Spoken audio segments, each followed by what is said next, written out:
Madam Cookie Master. Yes, Toastmasters.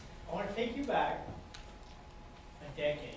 More than a decade. Let's go back to 2001. I'm a brand new single father with custody of 3 little girls. One of them, a toddler. One of them, very busy. Work, kids, sleep, eat. Work, kids, sleep, eat. Where was a guy like me who still wanted love? Where was a guy like me to find love? I know what you're thinking. Go to the most trusted source in the world, the interweb. That's where you're going to find love. So I'm sitting there one night watching TV, and there it is. Right there on the screen, ChristianDating.com. Wow, that sounded awesome. How innocent could that be? Well, let's just see how well it went off. Boot up the computer, I log in, enter some profile information, 5'9", 5'10", and a half. Got it. And almost immediately, my screen populates with dozens, hundreds of possibilities. There were tall, there were short, there were brunette, there were blonde, there were all kinds, and they were just all there waiting.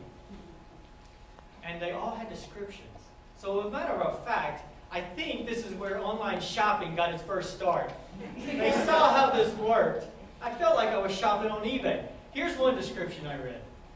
Single mother of 1, great career, hobbies include drinking until I pass out, and Sunday school. Okay, next. And then there she was. There she was, the one I saw.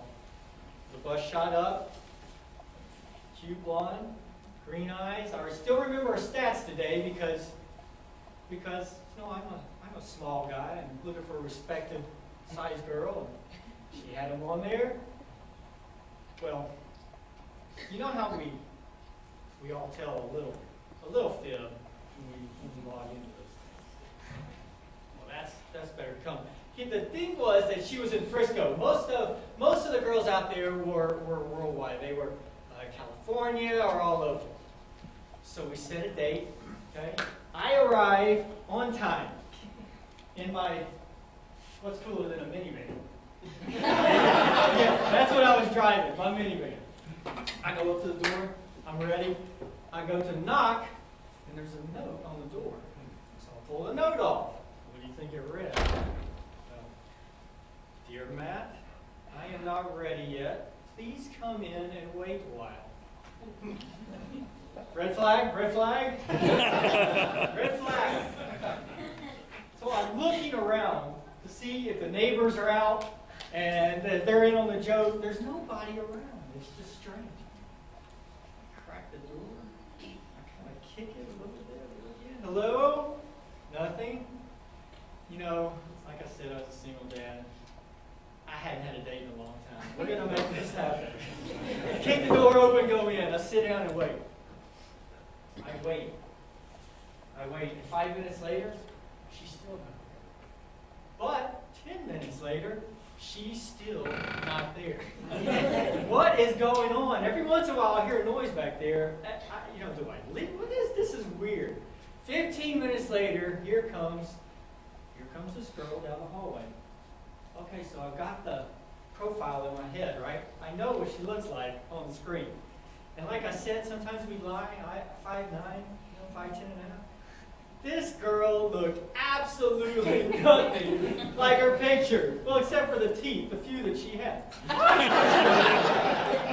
It was bad. So, I lock up. I don't know. When I get in these situations, when I don't know what to do, I just go with the flow. So, are you ready? Let's go. We walk out to the car. I let her in my awesome minivan, and we go to dinner.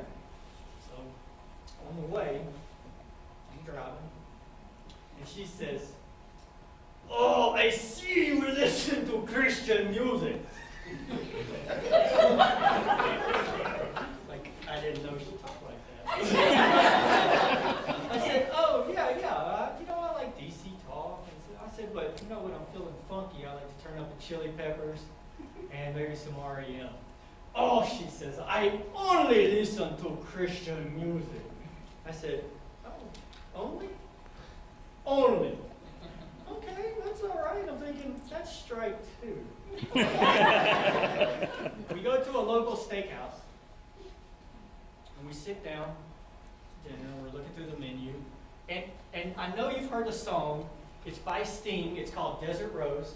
Very popular song, but you don't hear it on the Christian radio station. It's playing as we're looking at our menu. She says, oh, this is the song I'm doing my next dance recital to. And I'm thinking, this is not Christian. You know, that's strike three, foul tip, because I haven't had my steak yet. Waiter comes in, we order, food comes, conversation is okay. As we're eating, her cell phone rings. It's her best friend, calling to make sure her blind date didn't turn out to be an axe murder. Oh, we get a chuckle out of that. 10 minutes later, the best friend shows up. I see her as soon as she walks in. I don't know who she is, but you just lock into some people, and here she comes. She sits right down, scoots her friend over, and she's chomping on this gum like she's a kid in an after-hours disco. Puts it on the table, and she's just looking at me, and I'm thinking, what is this? And so my dad looks over and says, oh my gosh, are you eating those diet pills again? The girl says, yeah, I'm eating those diet pills. And I'm thinking, okay, so there's this girl, there's my date who's grossly misrepresented her body mass index, and then there's me. You know, I am hoping, I never hope my kids are in some terrible accident, but I want my babysitter to call and say they all three been dismembered. Get home now. It didn't happen. It didn't happen. Now, was this date over? It was not over. She wanted to go to the pool hall and shoot some pool and drink some beer. Oh, and then we're going to go home and cuddle. I don't think so. I had to call her a couple days later and let her know that I think there's somebody for everybody, but our internet hardline has been dug up and severed. Shalom.